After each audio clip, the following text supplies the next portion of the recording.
বাবু, আপনাকে চিন্তিত মনে হচ্ছে। চিন্তার বিষয় তো আছেই। আপনাকে তো এর আগে কোনোদিন এত চিন্তিত দেখিনি। কি হয়েছে বলবেন? তোকে ছাড়া আর কাকে বলবো বল? এই গ্রামের মানুষদের সাথে ভালো ব্যবহার করে টেকা যাবে না। কেন, আবার কেউ আপনাকে ডুবিয়েছে? বুড়িকে অনেকগুলো টাকা ধার দিয়েছিলাম ভালো মানুষ মনে করে। তার থেকেও বড় কথা, কচু চাষের জন্য ওকে একটা ভালো ডোবা দিয়েছিলাম। বুড়ি এখন আর আমাকে পাত্তা দিচ্ছে না। একটা কথা বলবো বাবু? হ্যাঁ, বল না। ওই বুড়িকে আমি ভালো করে চিনি, 1 নম্বরের সুবিধাবাদী মহিলা। কিন্তু আমার কাছে কেউ কিছু চাইলে আমি তো আর না করতে পারি না। আপনাকে এবার থেকে শক্ত হতে হবে। এইসব লোকগুলোকে সায়স্তা করবার একটাই উপায়, তাছাড়া এরা আপনার কথা শুনবে না। কিন্তু এতদিন আমি ভালো হয়ে থেকেছি সবার কাছে। আর তাছাড়া যাদেরকে নিয়ে আমার কারবার, তাদেরকেই যদি অত্যাচার করি তাহলে আমাকে কি আর কেউ মানবে? এসব যদি আপনি করেন তাহলে আমি কি জন্য আছি? তুই পারবি? একবার আমার উপরে ভরসা করে দেখুন, আমি কি করতে পারি সেটা আপনাকে দেখাবো।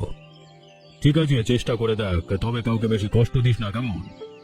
ঠিক আছে বাবু, আসছি। ঠাকুমা, তুমি আবার আজকে কলমি শাক রান্না করেছো? রোজ রোজ ভালো লাগে না কলমি শাক। কি করবো বল, তার থেকে ভালো খাওয়ানোর কি আর আমার উপায় আছে? কেন, অবিনাশ বাবু তোমাকে কত বড় জমিটা দিল কচু চাষ করার জন্য, কি করলে? অবিনাশ বাবু তা দিয়ে উল্টে গেছে। তাতে চাষ করতে কত খরচ, কত পরিশ্রম জানিস? কিন্তু কচু তো ভালো হচ্ছে। একদম নজর দিবি না ওদিকে। আমি অবিনাশ বাবুকে পর্যন্ত নজর দিতে দেইনি। ওগুলো আমার জিনিস, আমি বুঝবো। কিন্তু ওগুলো দিয়ে তো আমরা ভালো কিছু করতে পারি। তোদের সব সময় উল্টো পাল্টা চিন্তা। যা করেছি কানা, বেশি মাথা লাগাস কেন? যদি আমরা বুদ্ধি না লাগাই তাহলে সারা জীবন আমাদের এরকম অভাবের মধ্যে থাকতে হবে। অভাবের কপাল যখন করে এসেছি তখন তো থাকতেই হবে। সবকিছু কপালের উপর ছেড়ে দিলে হয় না। আমরা নিজেরা কি করেছি যে কপালের উপর দোহাই দিব শুধু? দেখ, বেশি পাকামো মারিস না। যা, শাক সিদ্ধ ভাত দিয়ে উঠেছে কপালে, তাই খা চুপ করে।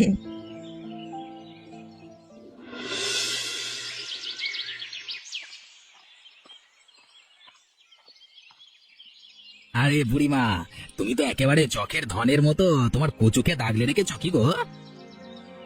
না রাখলে আর কি হবে? চারিদিকে তো কত চিল কাক শকুনের নজর আছে। তা তো আছে, তা যার জমিতে এত কিছু করছো তাকেও কি তুমি চিল কাক শকুন মনে করো? কি বলছিস কি তুই? যদি সেটা মনে না করতে তাহলে অন্তত মনের মধ্যে একটা কৃতজ্ঞতা থাকতো। কেন, আমি কি ভুলে গিয়েছি নাকি তোদের?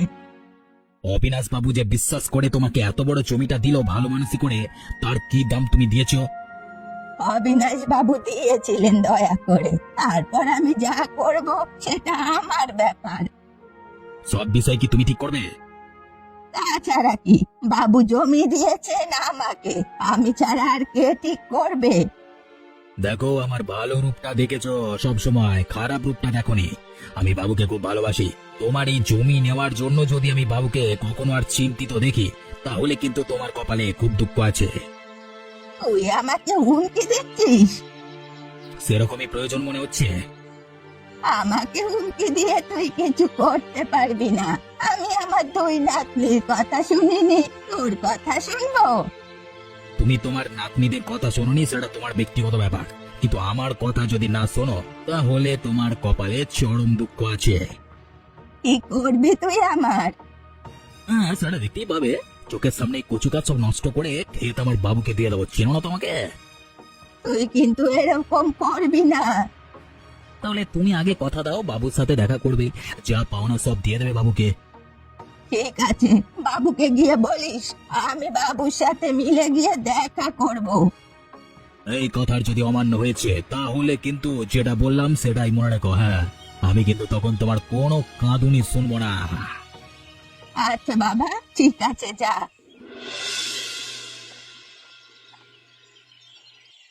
কিরে, কিছু খবর আছে? জম্পেস খবর আছে বাবু। কিরকম শুনি? গিয়েছিলাম বুড়ির কাছে আজকে। তা কি বললো সে? তোকে বেশ খুশি খুশি মনে হচ্ছে। দিয়েছি আমরা ধমকে চমকে। তারপর? তারপর আর কি, বুড়ি সুরসুর করে বললো যে আপনার পায়ে এসে পড়বে। তাই নাকি রে? তা একেবারে কিছু হয়ে গেল নাকি, কি বলিস? না হয়ে আর উপায় কি, বলেছিলাম না আমি গেলে সব ঠান্ডা করে দেবো বাবুকে। তা একরকম ঠিকই করেছিস, ঠিক করেছিস, একদম ঠিক করেছিস। বাবু, আপনি যে আমার উপরে এই ভরসাটা করেন তার জন্যই আমি কৃতজ্ঞ। তুই ছাড়া আর কে আছে বলতো আমার? তুই তো সব দায়িত্ব পালন করিস। তা কি বললো বুড়ি, টাকা দেবে? বলেছে তো, এবারেও যদি না দেয় তাহলে তার জন্য আমার অন্য রাস্তা আছে। কি রাস্তা বল দেখি। সে আপনাকে ঠিক সময় বলবো। এবারে যেমন ভয় দেখালাম তেমন আরো ভয় দেখাবো। যদি তাতেও না হয় দেখবেন সুর করে আপনার কাছে হাজির করব। ওকে শিক্ষা দিতেই হবে, কবে মনে রাখিস। একদম কোনো চিন্তা করবেন না, আমি আছি তো, সব দায়িত্ব আমার। এত বড় কাণ্ডটা কি করে হলো ভাই? আমি তো নিজেও কিছু বুঝতে পারছি না। কিন্তু তুই তো রতনের বন্ধু ছিলিস, তোকে কিছু বলতো না? কয়েকদিন ধরেই দেখছিলাম মন মরা হয়ে থাকছে, জিজ্ঞেস করতেও কিছু বলতো না। এবারে ওর এত বড় মাছের ব্যবসার কি হবে? বর্ষাকালে এক জায়গা থেকে ইলিশ মাছের জোগাড় করে ব্যবসা শুরু করেছিল, কেন যে পাগলামো করে আত্মহত্যা করতে গেল কে জানে।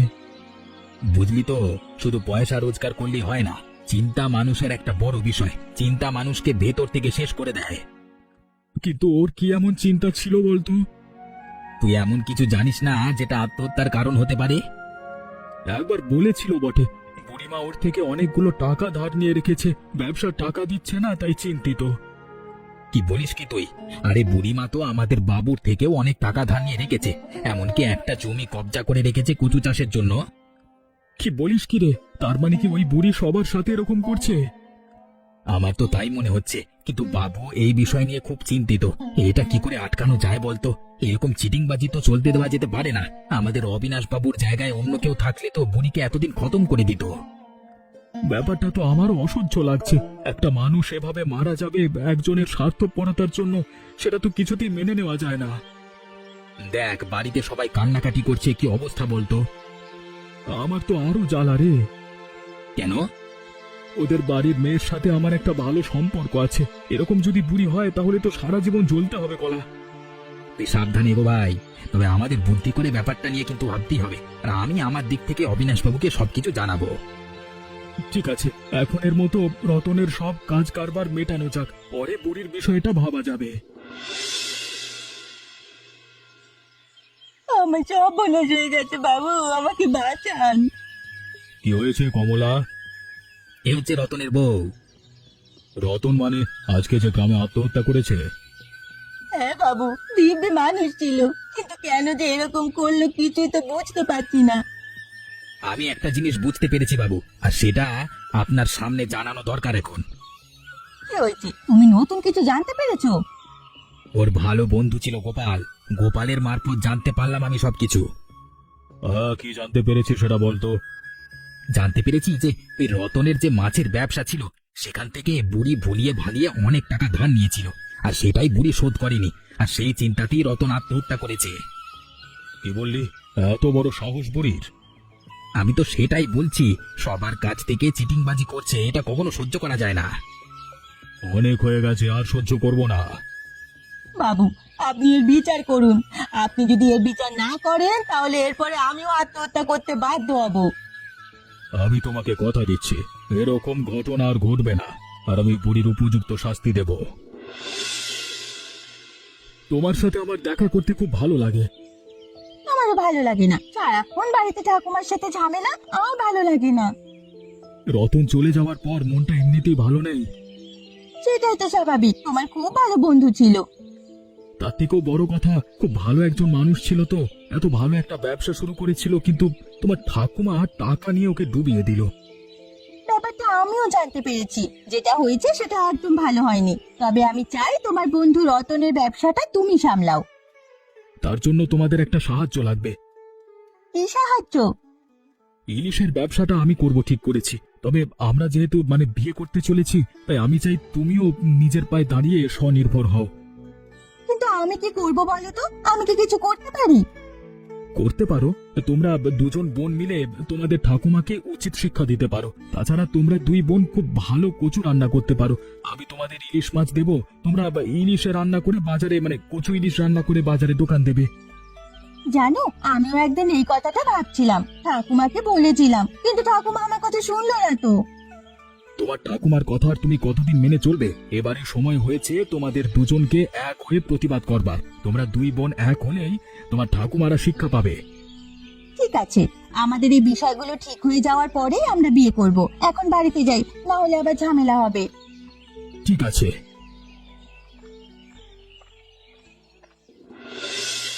অনেক হয়েছে ঠাকুমার কথা শোনা, আর নয়। আমিও এটাই ভাবছিলাম, এত কিছু কাণ্ড হচ্ছে সব ঠাকুমার জন্য। তুই জানিস, গ্রামে রতন বলে যে লোকটা আত্মহত্যা করেছে, তার পেছনেও ঠাকুমা দায়ী। জানি, ঠাকুমা আমার থেকে অনেক টাকা নিয়ে বসে আছে। শোন, আমি একটা কথা বলছি। হ্যাঁ বল, কি কথা? রতন কাকা মারা যাওয়ার পর গোপাল সব দায়িত্ব নেবে ওর ইলিশ মাছের ব্যবসার। ও বলেছে যে আমাদের ইলিশ মাছ দেবে, আমরা যদি কচু নিয়ে কচু ইলিশ বানিয়ে বাজারে বিক্রি করি। সেদিন তো ঠাকুমাকে বলেছিলাম, দেখলি তো কেমন মুখ করলো। এবারে আর বলবো না, করব। আমরা যখন বুঝতে পারছি যে ঠাকুমার দোষ, তখন আমাদেরই প্রতিবাদ করতে হবে প্রথম। চল, আমরা গিয়ে কচু কেটে নিয়ে নিজেদের মতো রান্না করে দোকান দেব। যতদূর শুনলাম, অবিনাশ বাবুও ভয়ানক রেগে রয়েছেন। সেটাই স্বাভাবিক, গ্রামের একজনের এত বড় একটা ক্ষতি হয়ে গেল, তারপরও যদি রাগ না করেন, কবে রাগ করবেন? তাহলে আমাদের এখন ঘুরে দাঁড়ানোর সময় এসেছে। আমরা চেষ্টা করি নিজের ভাগ্য বদলাতে পারি, আর গ্রামের ভাগ্য বদলাতে পারি। দেখবি, আমাদের কচু ইলিশের নাম একদিন বাইরে ছড়িয়ে পড়বে, আর তার জন্য সুনাম হবে আমাদের গ্রামের। আমরা আর মানবো না ঠাকুমার অত্যাচার। আমি মানছি যে বাবা মা মারা যাওয়ার পর ঠাকুমা আমাদেরকে মানুষ করেছে, কিন্তু তাই বলে তো এটা না যে যা ইচ্ছে তাই করবে। আমাদের ভালো থাকার, ভালোবাসার মর্যাদা যদি দিতে না পারে, তাহলে আমরাও আর মর্যাদা দেব না। একদম ঠিক কথা। এবার থেকে আমাদের যেটা মনে হবে সেটাই করব। কি হয়েছে ঠাকুমা তোমার? আমার শরীরটা ভালো লাগছে না। কেন, কি হয়েছে? আজ কচুর খেতে গিয়ে দেখলাম একটাও কচু নেই, সব তুলে নিয়ে গেছে, আর জমিটাও ঘিরে দিয়েছে। আমি সব জানি কে করেছে। তুই জানিস কে আমার এত বড় ক্ষতি করেছে? ক্ষতি করেনি, বরং ভালো করেছে। ভালো করেছে? তুই এটা বলতে পারলি? কারণ আমি সব জানতে পেরে গেছি। আমরা দুজনেই জানতে পেরে গেছি যে তুমি সবার থেকে টাকা খেয়ে বসে আছো, এমনকি রতনের টাকাও মেরে দিয়েছো, আর সেই জন্য চিন্তায় ও আত্মহত্যা করেছে। এইসব তোদের কে বলেছে? গ্রামের সবাই সবকিছু জেনে গেছে। কি বলছিস তুই? আমার আরো বেশি শরীর খারাপ করছে। আর হ্যাঁ, তোমার কচু অন্য কেউ কাটেনি, আমরাই কেটেছি। কারণ কাল থেকে আমরা নতুন কচুর দোকান দেব বাজারে, কচু ইলিশের দোকান। কি বলছিস কি তুই? ঠিক বলছি, অনেক সহ্য করেছি তোমার অত্যাচার, আর করব না। আর হ্যাঁ, তোমার জমি অবিনাশ বাবুর লোক খগেন ঘিরে দিয়েছে, কারণ জমিটা অবিনাশ বাবুর। তোমার এই ভুলভাল কাজ আর চলবে না। আমার ভালো লাগছে না, শরীরটা কিরম করছে।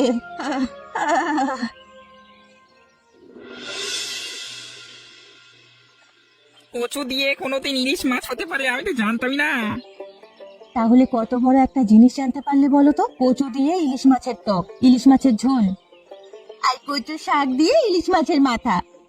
এই তোমাদের এত ভালো রান্না, রোজ খাবো আমরা এসে। হ্যাঁ, অবশ্যই খাবে, তোমাদের জন্য তো দোকান দেওয়া। দেখেছিস, আমরা দোকান দিলাম বলে কত ভালো হলো। সবাই দেখ আমাদের কত প্রশংসা করছে। হে ভাবাই যায় না, ওই শয়তান বুড়ির তোমরা নাতনি, ওই বুড়ি এক নম্বরে শয়তান পিশাচ। এরা যা বলছে ঠাকুমার নামে, একদম ঠিক কথা বলছে রে। ডাইনি বললেও কম বলা হয়। একদম ঠিক কথা। আমরা যদি ওই ডাইনির অপেক্ষায় বসে থাকতাম, তাহলে কোনোদিন নিজেদের স্বপ্ন সফল করতে পারতাম না। এবারে শরীর খারাপ হয়েছে, বুড়ি এবার বুঝবে মজা। আমি তো সেই সমস্ত কাজ ছেড়ে ওর পাশে গিয়ে আর বসে থাকতে পারবো না। আমিও পারবো না। যতক্ষণ না নিজের ভুল বুঝতে পারছে, ততক্ষণ অভাবেই পড়ে থাকবে। আপদ বিধি হলেও ক্ষতি নেই। যত মানুষের খারাপ করবে তত এরকম হবে। আমরা বুঝিয়ে বলেছিলাম, বল, আমাদের কথা শুনলো না। ছাড় তো, এখন আমাদের দোকান ভালো চলছে, মজা কর এখন। আয় আয় বাবু, আমাদের ছেড়ে আপনি কোথায় চলে গেলেন? আপনি তো কোনো দিন কারোর ক্ষতি চাননি, তাহলে কেন উপরওয়ালা তাড়াতাড়ি ডেকে নিল? সারা জীবন তো আমি আপনার হয়ে কাজ করেছি, এবার আমি কি করব? শান্ত হোক খগেন, মানুষের কথা কি বলা যায়? ভালো মানুষেরা সবাই আগেই চলে যায়। কেউ কোনোদিন ভাবতে পেরেছিল অবিনাশ বাবু এত তাড়াতাড়ি চলে যাবে? আমাদের কত ইচ্ছে ছিল কচু ইলিশ করে খাওয়াবো একদিন, সেই ইচ্ছে অপূর্ণ থেকে গেল। সারা জীবন শুধু মানুষটা অন্যকে দিয়েই গেলেন, পেলেন না কিছুই।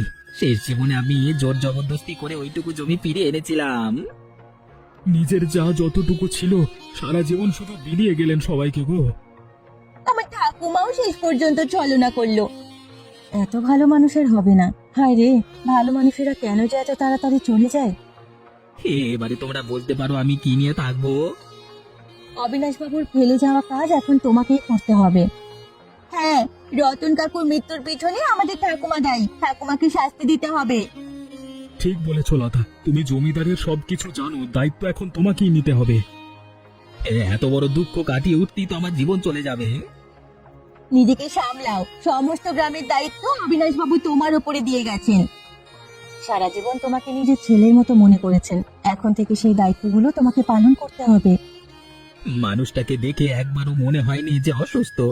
যদি অসুস্থ হতো তাহলে আমি ডাক্তার ডেকে আনতাম, চিকিৎসা করাতাম। কি আর করবে বলো, সবই কপাল। মানুষটা যেখানেই থাকুক সেখানে যেন ভালো থাকে, এইটুকুই ওপরওয়ালার কাছে প্রার্থনা করব। উনি যেখানেই থাকবেন ভালো থাকবেন, আর কোনোদিন তো কারো ক্ষতি করেননি, তাই ওনারও কোনো খারাপ হবে না। আমরা ওনার শ্রাদ্ধ শান্তি খুব ভালো করে করব, আর এখন থেকে আমরা সবাই মিলেমিশে থাকবো।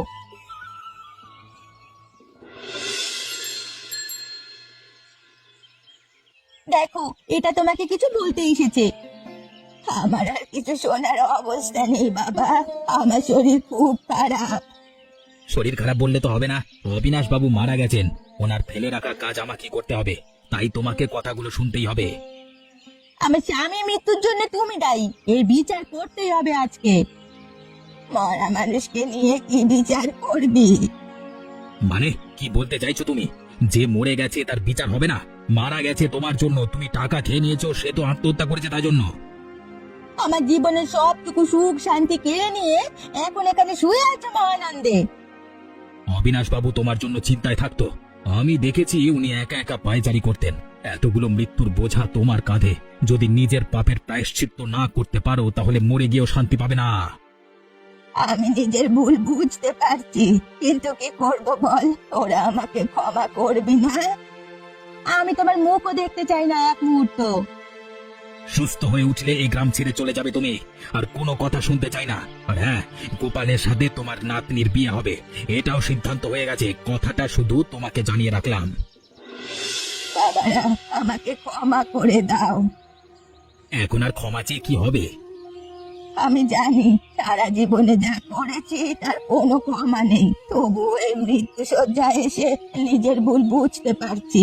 যদি উঠতে পারতাম তাহলে তোমাদের পায়ে ধরে ক্ষমা চাইতাম, কিন্তু এখন আমার মনে প্রচন্ড অনুশোচনা হচ্ছে। সারা জীবন কেন এত চিটিংবাজি করলাম মানুষের সাথে? তোমার জন্য একটা মানুষের জীবন চলে গেল, সে খেয়াল আছে? মরার পর যদি রতনের সাথে কখনো দেখা হয় তাহলে ক্ষমা চেয়ে নেব। আমি স্বীকার করছি যে ওর মৃত্যুর জন্য আমি দায়ী, আমাকে ক্ষমা করে দাও। আহ, আহ। মানুষটা তো শেষ হয়ে গেল, কিন্তু যা ক্ষতি করে গেল সেই ক্ষতিগুলো রয়েই যাবে। একটা সময় ভাবতাম যে ঠাকুমা আমাদের মানুষ করেছে, ঠাকুমা যদি ছেড়ে চলে যায় তাহলে আমরা কত কষ্ট পাবো, কিন্তু আজ ঠাকুমা মারা যাওয়ার পর কষ্টের থেকে বেশি আনন্দ হচ্ছে। এটা ভেবেই আনন্দ হচ্ছে যে মানুষটা আর কোনোদিন কারো ক্ষতি করতে পারবে না। যা হওয়ার হয়ে গেছে, গ্রামের মানুষেরা এখন থেকে শান্তিতে ভালো করে থাকতে পারবে, কেউ আর চিটিংবাজি করবে না। কিন্তু কমলা কাকিমা কি হবে? এখন থেকে তোমাদের কচু ইলিশ ব্যবসাতে কমলা কাকেও সাহায্য করবে। হ্যাঁ, তাতে আমার মন একটু ভালো থাকবে। সারাক্ষণ আমারও মরা মানুষের স্মৃতি নিয়ে বেঁচে থাকতে আর ভালো লাগে না। ওকে ছাড়া তো আর কোনোদিন কারোর দিকে তাকাতে পারবো না, কিন্তু মনটা একটু হালকা হবে তোমাদের সাথে থাকলে। আরে আমিও অবিনাশ বাবুর চেয়ারের নিচে বসে সারা জীবন ওর ফেলে যাওয়া কাজগুলো করে যাব। এখন থেকে আমরা সবাই মিলেমিশে থাকবো, কেউ কারোর সাথে চিটিংবাজি করব না, কেউ কারোর সাথে ঝামেলা করব না। আর এটাই হবে আমাদের অবিনাশ বাবু আর রতনকে দেওয়া সেরা উপহার। আর তোরা তাড়াতাড়ি বিয়েটা কর।